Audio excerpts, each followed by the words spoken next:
마가복음 11장 27절에서 33절까지 같이 봅니다.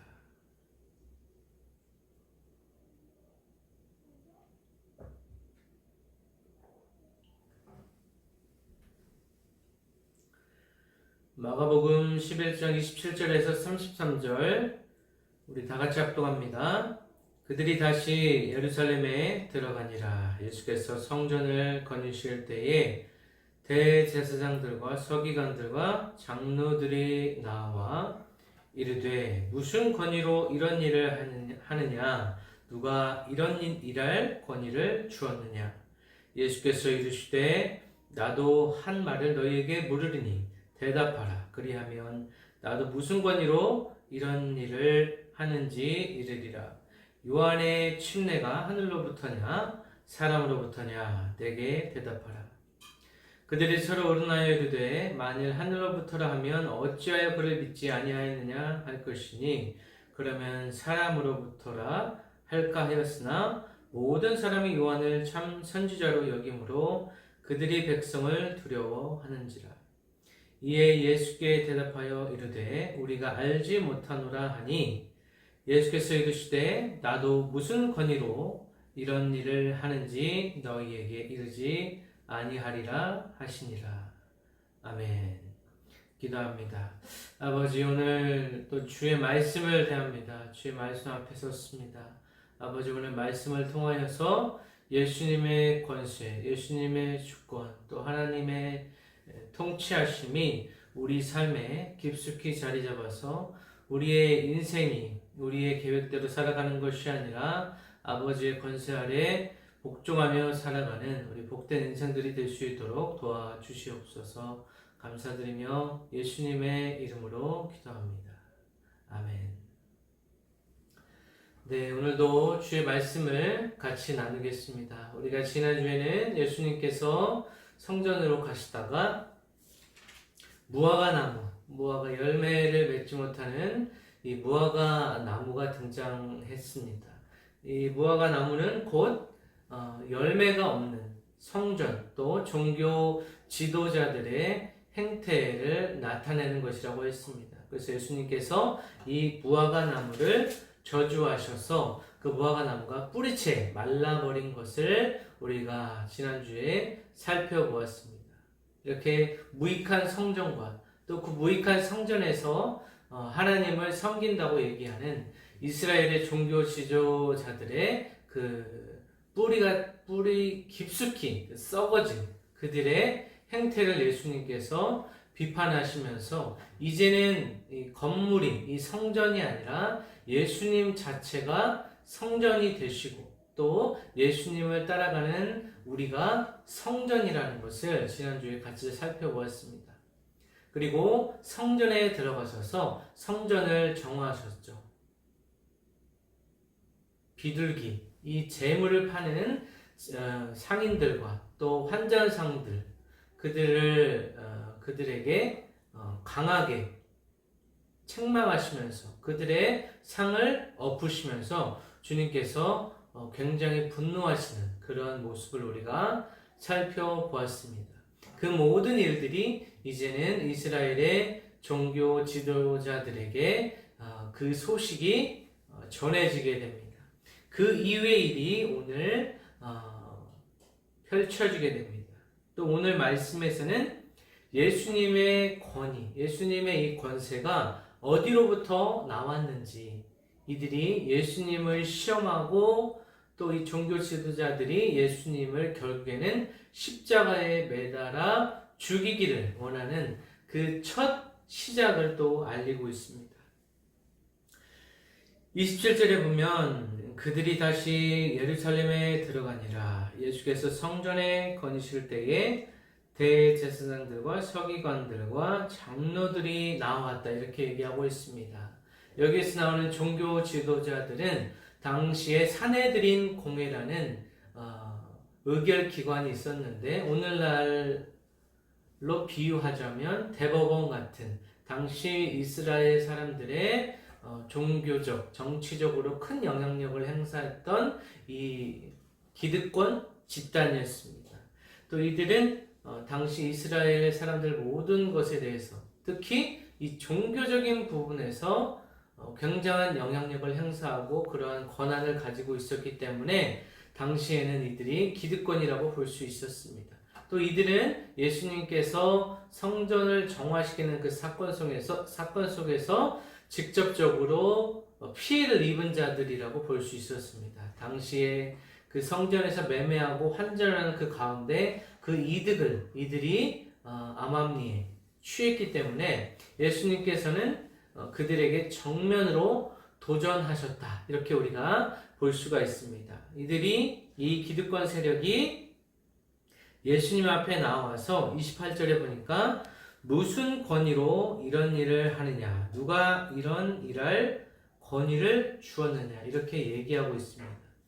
이들은 당시 예수님의 행적을 그동안에 어떠한 행적을 예수님께서 행해 오셨는지 이들은 익히 알고 있었습니다. 귀신을 쫓아내고 또 하나님 나라에 대해서 선포하고 또 파도를 잠잠케 하고 또 오병이어 사건 또 여러 가지 귀신을 축출하고 또 많은 사람들의 병에서 예수님께서 모든 환자와 병자를 고치시는 그러한 역사를 이들은 익히 들어 알고 있었습니다. 그래서 이들은 자신의 권세, 기득권, 자신의 모든 소유 그리고 권한을 이제 예수님이라는 이 존재가 큰 위협이 되었기 때문에 이들은 예수님에 대해서 이제 예수님을 대적하고 결국에는 예수님을 죽이기까지 하는 그러한 단계에 이제 접어들고 있음을 우리가 보게 됩니다. 29절에 보면 예수께서 이르시되 나도 한 말을 너희에게 물으니 대답하라. 그리하면 나도 무슨 권위로 이런 일을 하는지 이르리라 라고 말씀하고 있습니다. 라피드는 전형적으로 이렇게 토론할 때에 질문하고 거기 그 질문에 대한 반문을 하는 형식으로 제자들을 가르치고 그들이 또 제자들을 가르치는 그러한 방식으로 일관되는 모습을 우리가 보게 됩니다.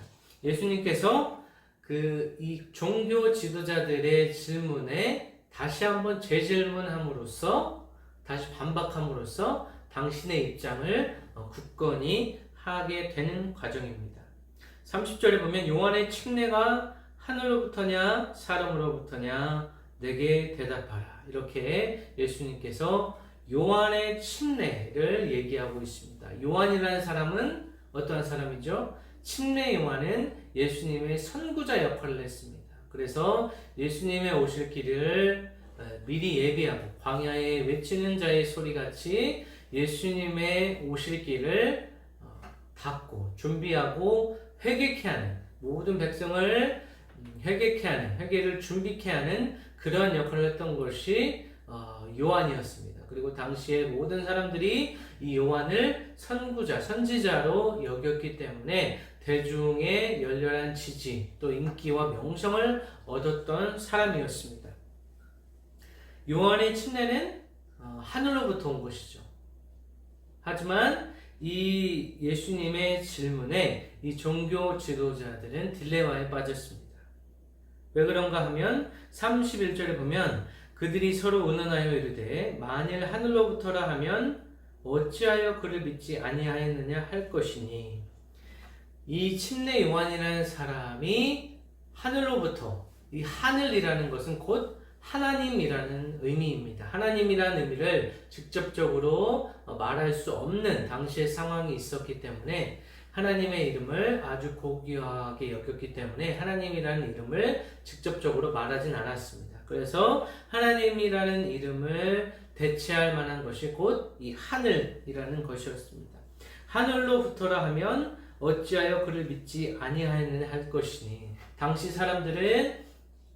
당시 종교 지도자들은 요한을 믿지 않았습니다. 요한을 믿지 않았기 때문에 하늘로부터라고 하면 왜 하나님께로부터 선택받은 사람을 믿지 아니하였느냐라고 비판을 받게 될 것이고 32절에 나와 있는 것처럼 사랑으로부터라 할까 하였으나 모든 사람이 요한을 참 선지자로 여기므로 그들이 백성을 두려워하는지라. 이와 같이 사람으로부터 났다 라고 얘기한다면 당시 백성들의 그 반감, 백성들이 요한을 선지자로 여겼기 때문에 그에 대한 백성들에 대한 이 두려움이 있었기 때문에 사람으로부터라고 할 수도 없고 하늘로부터라고도 할 수 없는 진퇴양난의 이런 모습을 보이게 됩니다. 그래서 결국에는 예수님께 어떻게 대답합니까? 우리가 알지 못하겠다 라고 대답하니 예수님께서도 알지 못하겠다 라고 나도 너희에게 내가 왜 이런 일을 하는지 무슨 권위로 이런 일을 하는지 너희에게 알릴 수 없다, 알려줄 수 없다 라는 말씀으로 오늘 본문이 맞춰주게 됩니다. 오늘 본문을 살펴보면 이 종교 지도자들의 이 무지함 그리고 이 영적인 분별력을 소유하지 못하는 종교 지도자들의 모습을 보게 됩니다. 예수님과는 달리 이들은 겉으로 외식하면서 중언부언 기도하면서 자신의 종교적인 행위를 율법적인 행위만을 지키면서 하나님과의 관계는 뒷전이고 하나님과의 1대1 관계 이러한 것들은 신경 쓰지 않고 자신은 손 하나 까딱하지 않으면서 자신을 따르는 백성들에게 모든 율법의 멍에를 지게 만드는 이러한 율법주의 종교 지도자들의 모습을 우리가 살펴봤습니다.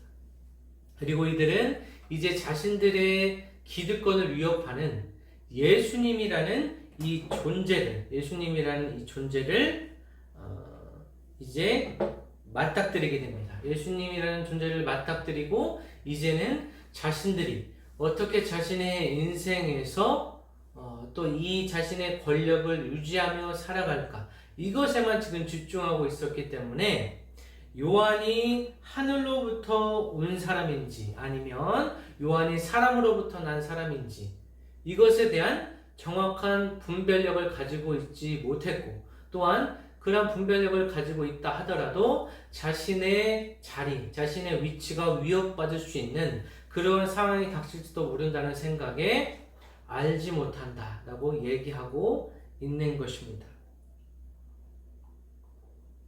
우리가 상식적으로 그냥 생각해 보았을 때 우리가 예수님을 따라가는데 그 길을 인도하는 자, 특히 이 목회자들, 종교 지도자들은 오늘날의 목회자들이라고도 볼 수 있죠. 예, 저도 또한 목회자인데 이 목회자가 예수님, 이 하나님의 말씀에 대해서 분명히 깨닫지 못하고 분별력을 갖지 못하는 목회자, 또 세상의 풍조를 따라가는 이 목회자라면 예수님을 따라가는 자들은 그 종교 지도자, 그 목회자를 따라갈 수 없을 것입니다. 소경이 초경을 인도하면 둘 다 구덩이에 빠지는 것처럼 이 볼 수 있는 눈이 없는 자들, 오늘 여기 본문에 대제사장들, 서기관들, 장로들은 당시에 큰 권세를 가지고 살아갔던 자들입니다.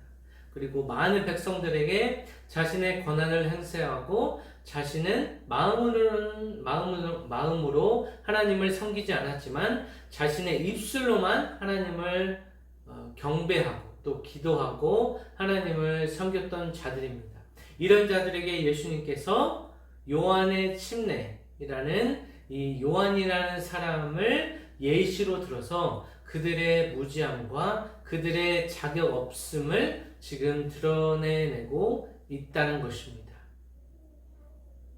우리가 저도 목회자이지만 이 종교 지도자들은 목회자들은 하나님께로부터 가르칠 수 있는 성도를 가르칠 수 있는 권한을 받아서 이제 가르치게 됩니다.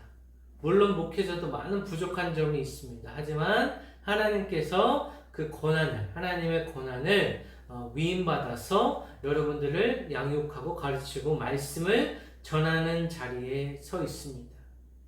당시 종교 지도자들은 율법으로는 율법 모든 것을 다 지키고 그 말씀을 다 지키고 행하며 살아간다 할지라도 그 마음속에 하나님을 진정으로 믿지 않고 자신들의 유익과 자신들의 권한 또 자신이 가지고 있는 모든 소유만을 의지한 채 살아갔던 것입니다. 그래서 요한도 죽음에 이르게 하고 결국에는 예수님도 결국에는 그들이 죽음에 이르게 하는 그러한 일들을 벌였다는 것입니다. 이와 같은 상황에 예수님은 권위로 예수님의 이 짤막한 가르침으로 이 종교 지도자들을 굴복시키는 그런 모습을 우리가 오늘 본문에서 살펴보았습니다. 예수님의 권세에 대해서, 예수님의 권위에 대해서 우리가 같이 나누겠습니다. 예수님의 이 권위라는 것은 결국에는 하나님께서 예수님에게 전해주신 것입니다. 오늘 본문을 빌자면 하늘로부터, 사람으로부터가 아니라 하늘로부터 받은, 하나님께로부터 받은 그 권세로 이 복음서 첫 장부터 지금 우리가 살펴보고 있는 11장까지 하나님의 명령에 온전히 순종하며 예수님은 그 복음 사역을 지금까지 행해 오셨던 것입니다. 그래서 예수님은 어떤 사람 앞에 서든지 당당하고 떳떳하고 또 하나님께서 주신 권한으로 그 권세로 하나님께서 주신 그 권세로 일관하셨기 때문에 종교 지도자들의 그 속내를 뻔히 아셨던 것입니다. 이들이 결국에는 자신을 죽음에 이르게 하는 그 사람들인 것임을 예수님께서는 간파하셨던 것입니다. 그런 모든 상황 가운데서도 이들에게 깨달음을 주시고 또 이들이 돌이킬 수 있는 기회를 예수님께서는 계속해서 던져주고 계신 것입니다. 하지만 이들은, 이 종교 지도자들은 마지막에 뭐라 대답합니까? 우리가 알지 못한다, 모른다, 모르겠다 라고 얘기하고 있습니다.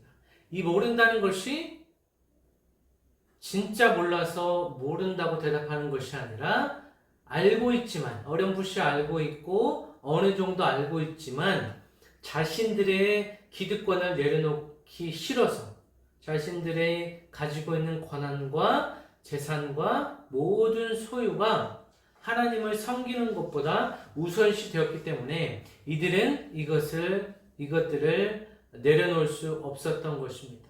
예수님께서는 이처럼 우리에게도 계속해서 회개의 기회, 또 깨달을 수 있는 이 깨달음의 기회를, 분별력의 기회를 우리 인생 속에 계속해서 주고 계신다는 것입니다. 이제 차후에는 성전이 무너지게 됩니다. 휘장이 찢어지게 됩니다. 성전의 휘장이 찢어진다는 것은 제사장만 들어갈 수 있는 그 장소를 우리 모두가 직접적으로 1대1로 만인이 제사장이 되어서 하나님 앞에 나아갈 수 있다라는 것을 가리키게 됩니다. 이것이 곧 예수님의 제자된, 예수님의 자녀된 우리가 누릴 수 있는 권한이라는 것입니다. 곧 예수님의 권세를 예수님으로 인하여서 우리가 얻게 되었다는 것입니다. 그렇기 때문에 우리 삶 속에 예수님의 권세, 예수님의 주권, 또 하나님의 통치를 인정하며 살아가는 것이 가장 중요하다고 볼 수가 있습니다. 우리가 행하고 있는 모든 행동과 행위와 모든 생각과 계획과 우리가 이제 이루고자 하는 모든 그 실천적인 방면의 모든 영역에 하나님의 통치가 임했는지, 그것이 하나님께서 인도하시고 예수님께서 보증하고 계시는 삶인지 우리가 이 오늘 말씀을 통하여서 다시 한번 살펴볼 필요가 있습니다. 혹시 이 대제사장 또 서기관, 장로들과 같이 자신의 직분을 의지하고 자신의 권세를 의지하는 자들은 우리가 지난주에 살펴보았던 이 무화과 나무와 같이 뿌리채 마르게 될 것입니다. 이 무화과 나무의 생명이 더 이상 연장되지 못했던 그 이유는 하나님께로부터 공급받는 것이 없었기 때문입니다. 하나님께로부터 공급받는, 그래서 이 하나님의 공급으로 인하여서 삶의 열매가 없었기 때문에 이들은 뿌리채 말라버리게 됩니다. 우리의 삶의 원동력, 또 우리의 삶의 추진력이 무엇입니까? 우리가 왜, 또 그리고 어떻게 살아가고 있습니까? 우리가 인생을 살아가는 원동력은 바로 이 하나님의 말씀, 또 하나님의 임재하심, 또 성령의 인도하심, 또 예수님의 권세로 인하여, 예수님의 그 권세가 나의 권세가 되어서 죄인이었던 우리가 의인의 삶을 살아가면서 또 의인으로서 마땅히 맺어져야 할 그 성령의 열매, 갈라디아서 5장 22절에서 얘기하는 성령의 9가지 열매를 맺어가면서, 곧 이 성령의 열매는 예수님의 성품이라고 얘기할 수 있습니다. 우리가 큰 유산, 또 그리고 업적을 남기는 것이 우리 인생의 목적이 아니라 예수님의 권세로, 예수님의 능력으로 우리의 성품이 예수님의 성품, 또 창조된 하나님의 형상을 회복하며 살아가는 것이 곧 우리 인생의 최종적인 목적입니다. 예수님께서 이제 죽음의 자리에 이제 점점 다가가시게 됩니다. 하지만 이 죽음이 끝이 아니고 예수님은 죽음을 죽임으로 생명을 우리 삶 속에 허락하신 분이라는 것을 잊지 마시기 바랍니다. 그래서 사람들이 가장 두려워하는 것 중에 하나가 죽음이죠. 하지만 우리 크리스천들, 예수님을 믿는 사람들에게는 이 죽음이라는 것이, 이 생에서의 죽음이라는 것이 장차 새로운 생명, 또 부활을 약속하신 하나님의 은혜, 하나님의 소망이라는 것을 우리가 잊지 마시길 바랍니다. 그래서 이 암울한 시대를 살아가면서 우리가 이 세상에 지지 않고 살아갈 수 있는 이유는 바로 예수님의 이 권세, 죽음을 이기신 예수님의 권세가 곧 우리의 권세이고, 우리가 세상을 이기고 감당할 수 있는 그러한 은혜의 권세를 우리가 소유하고 있기 때문에 우리는 오늘도 당당하게 세상에 담대히 맞서 싸우며 살아갈 수 있다는 것입니다. 그래서 우리가 우리 삶 속에서도 이 예수님의 권세, 예수님의 권위, 또 예수님의 통치, 또 하나님의 이 통치하심을 인정할 때에 우리는 그곳에서, 바로 그곳이 천국이 되는 삶을 우리가 살아갈 줄로 믿습니다. 당시에 대제사장, 서기관, 바리새인, 장로들과 같이 외식하는 자, 또 허세, 또 부질없는 것, 썩어질 것에 마음을 두는 자들이 아니고 예수님을 따라 자신들의 목숨을 바쳤던 제자들과 같이 우리의 육체를 죽이고 하나님의 거룩한 성품을 회복하시며 성화의 삶을 살아가시는 우리 모든 성도가 되기를 예수 그리스도의 이름으로 간절히 축원합니다. 기도하겠습니다. 하나님, 부족한 종이 말씀을 전했습니다. 우리가 인생을 살아가면서 예수님의 권세, 예수님의 권위를 인정하며 살아갈 수 있도록 도와주시옵시고, 하나님의 통치가 임하는 이곳이 곧 천국이라는 사실을 기억하며 살아갈 수 있도록 도와주시옵소서. 우리가 가진 지위나 능력이나 소유나 모든 재물을 의지하지 않고 오직 예수님의 말씀과 또 주님께서 주시는 능력만을 의지하며 살아가는 우리 모든 성도가 될 수 있도록 주여 도와주시옵소서. 감사드리며 예수님의 이름으로